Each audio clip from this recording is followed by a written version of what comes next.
bit of how we got to space interrogation and everything like that. Just a little bit like a kind of inner look at how we write the show. The show is storyboard driven, unlike other cartoons that are scripted. Scripted cartoons, they'll have writers who will write scripts with all the dialogue. They'll give those to the storyboard artists who will then usually stick to what has been written in the scripts and board it. The way we do things on Steven Universe is we write outlines, rough sort of skeletons of the story, and then we give those to the storyboard artists, and they flesh out the details. They sort of decide exactly what will be said by the characters. They decide, maybe they'll make some changes with the story or add jokes or anything like that. It's sort of letting more of the creative process happen along with the visuals. So you have to have a storyboard artist who's a great writer and a great artist. And I think that it was really important to Rebecca, coming from storyboarding on Adventure Time, that's how the show was made. There's just a lot of things you discover when you're drawing and writing at the same time. So my job is I sit with Rebecca, along with Matt Burnett and our supervising directors, Kat Morris and Joe Johnston, and we'll throw around story ideas for episodes. Often, Rebecca will come in with an idea, like a seed of an idea. I remember way early on, she just came in with a drawing of a finger with a cat face on it, and she was like, I think Steven should have this, and it'd be funny if it ate grapes. I remember that. She drew a picture of it eating grapes, and we were like, that's really weird. It's really weird to eat through your finger. How would that work? And then we were like, okay, how do we make this into a story? How do we make that into 11 minutes? And we sit there and we talk it out. And we try and find, sort of an emotional angle for the story to hinge on. Every story in Steven Universe kind of has to have both a plot driving it forward and also an emotion behind it. And in Cat Fingers, the episode that it turned into where Steven tries to shapeshift and ends up getting cat fingers. He wants to be a cat, but can only do it on his finger. It was about him, wanting to belong with the crystal gems. And in the end, he turns himself into a cat monster, which really stopped him from going on a mission. So he was kind of, fighting that with that emotion. And, in Barnmates, the episode I'm just showing you, it's sort of this basic odd couple story, about people not getting along, but it's got sort of a deeper thread in it where Lapis has had a lot of, the blue one, has had a lot of stuff happen to her in the past, and she's not easily going to open up to someone else, and it's sort of about how, experiences can make us callous. So we try and find a sort of universal truth when we're talking about these ideas. We might come in with something as silly as a cat finger, or just a visual, like the ocean disappearing, and then we'll try and figure out a story around that. And then we'll write up what is called a premise, which is just we'll write a page version of that story, just less than a page of what that is, and we'll have to send that to the network, and they'll say, okay, this is fine to air, or they'll be like, make sure Steven is wearing a helmet, something like that. And then we'll flesh it out into an outline, which is 2 or 3 pages, where we'll break the story up into acts, like a beginning, a middle, and an end. And try and give the storyboard artist something to work with, something to, like a skeleton, a frame for the story. It's a little difficult with a storyboard-driven show, because the storyboard artists have to be storyboarding while we're still writing stuff. It's kind of up to us to help them see the macro arc, the big arc of the show, and to give them the rough stories, because they don't have time to do everything all themselves. So it's sort of this, everybody's working at the same time. But it can be a lot of fun. The thing that early on in the show, Rebecca, I don't know if any of you have seen the pilot, but there's a lot that's in the pilot. There's a lot of the world that is not in the pilot, and that Rebecca had ideas for, and that she didn't tell sort of Cartoon Network up front because it would probably scare them. It's a lot of an interesting world that she built. And so the first season, and when we were starting to write the show, was all about, piece by piece unveiling this world. I think that Often when you're writing, you get really excited about an idea that you have. You just want to tell it all at once.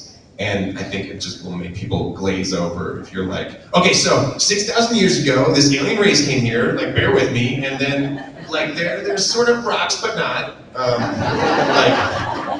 You know, you kind of, Rebecca wanted to ease into the show, ease viewers into the show, and we kind of did that by having every episode always be from Steven's point of view.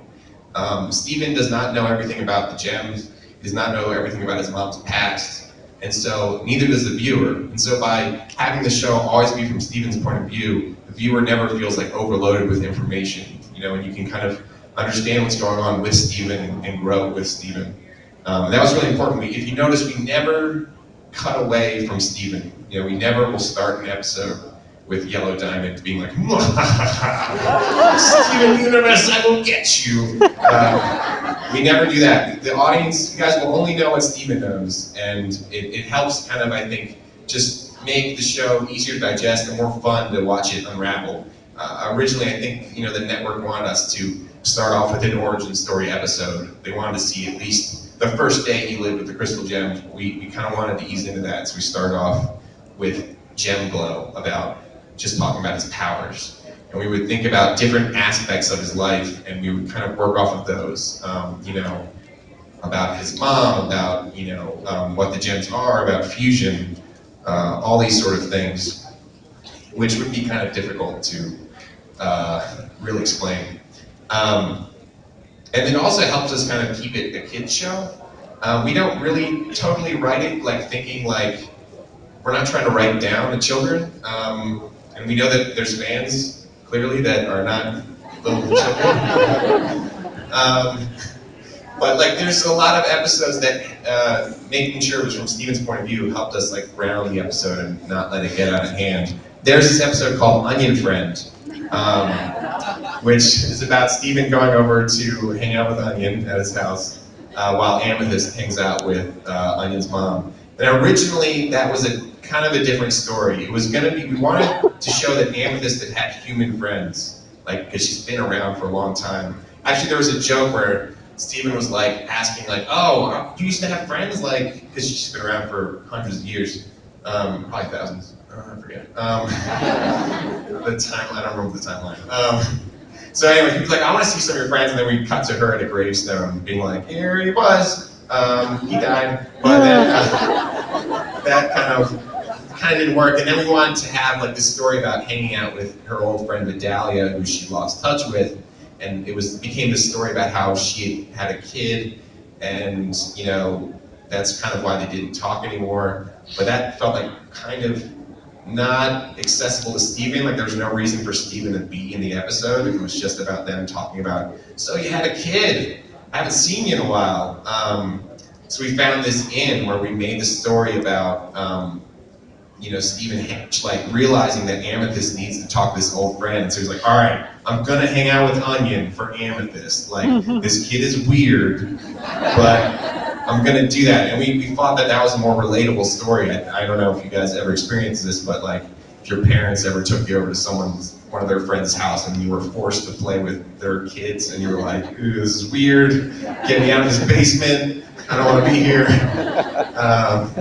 So like in that way, by keeping this sort of Steven's point of view, we found a way to make the story, I think, more relatable and less heavy. Although I still like the gravestone joke. That was kind of funny to me. Yeah, and like the other thing about like writing these episodes is like 11 minutes has a lot more in it than you think. We put a lot of story in 11 minutes, and it's I see online people will be like, oh, why are the episodes so short?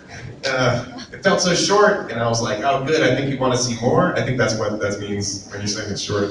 But yeah, like other shows, they can cut around, they can have A and B plots where, you know, you say like, Steven's out hanging out with Onion, we cut to Garnet, she's helping Greg, I don't know, do something with the band. And look, I'm not on the clock, I'm not gonna write something right now. But we never cut back and forth, so since the camera always has to be with Steven has to carry the story all the way through. So we'll find ways to kind of like let there be two plots. I sort of mentioned this earlier, where like sometimes he'll have an adventure with the gems and then go do something with in the human world. Like in the episode Political Power, the gems are really worried about Jasper coming to Earth and wreaking havoc. And meanwhile, Steven has this adventure with the mayor of the beach city, who's trying to explain away this power outage that happened. And we cut back and forth between these two stories by having Steven just walk back and forth between the gems and the mayor, and that's kind of how we navigate that problem. Yeah, so there's all these themes that we kind of wanted to touch on with the show, that we were kind of unveiling throughout the season. And the fun thing about the show is that the writing is like really organic.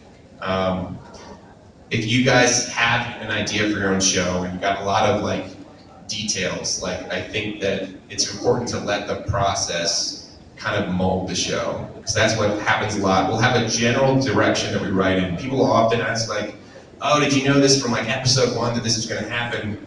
And Rebecca had a lot of ideas that she knew she wanted to do, but sort of the path to them changed as we went. Because we would, write an episode, the board artist would change it a little. We would say, oh, that's cool, and we would kind of react to that. And that sort of helped the show like have this organic, like, become this kind of living thing. And I think that like it helped everyone feel really invested in the show. I think that since it's a collaborative process, it's super important to have everyone collaborate and let them have a voice in the show. And Rebecca is always supporting that and, always listening to ideas. The character Peridot, who you just saw, the green one, so she used to have these leg enhancers. I'm sorry if I'm getting into really in-depth stuff, but she used to have these big boots that she wore, and then we got rid of them. And the question was, what do her feet look like? And there was an email chain with everyone on the crew discussing what her feet looked like. It was really funny, because people were like, well, maybe she's barefoot. I think that if she's barefoot, it'll feel like she's kind of naked in a way that she's exposed, and then like she's on this new planet she doesn't know, and so she'll feel vulnerable. And then people are like, no, but Lapis is barefoot, that's like her thing. I think it should feel like socks, and like walking around in socks, that's a weird feeling, being outside in socks. So that's just like an example of the conversations we have, that like thinking about all these details, thinking about the writing and the visuals at the same time, which is, super fun. Sometimes, again, you can get into, arguments about things like stocks, though, which can be weird. But the fun thing about this format is that, like, science fiction and cartoons allow you to tell stories that you kind of can't do with live action, or without a lot of special effects. They let you kind of tell stories that wouldn't be, I don't think that if Steven Universe was a show about a boy who was dealing with the loss of his mother that he never knew, who died of cancer, I just doubt they would have really greenlit that. I think it's like really heavy. But because it's about dealing with loss through this sort of allegorical science fiction fantasy element, it's sort of something that is more accessible for everyone. It doesn't feel immediately heavy, but you still get to deal with, like, have episodes where we talk about characters dealing with loss. That's a lot of the first season and second season is unveiling, slowly seeing how every character in the show is affected by Rose, and how Steven's mother, and how Steven himself is affected by not knowing his mother. And that's a cool thing that I think that just, as creators and animators and people who are trying to write stories, think about how you can approach something from your own life from sort of a slightly different angle, and I think kind of say a really powerful message. We try and say a lot of powerful things about gender and relationships that I think we wouldn't be able to do if we were just talking, directly. And it wouldn't be as fun, I think. I think that's the fun thing about, the way we do the show. Sorry, I'm going really in depth here. I feel like you guys all sang along, so I feel like it was cool that you guys knew what I was talking about, if I was like saying Peridot and stuff like that. That's sort of the process. I love to answer any specific questions people have.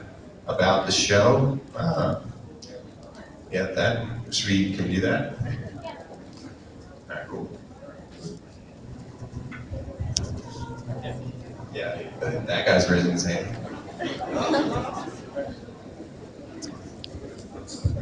Okay, so first part is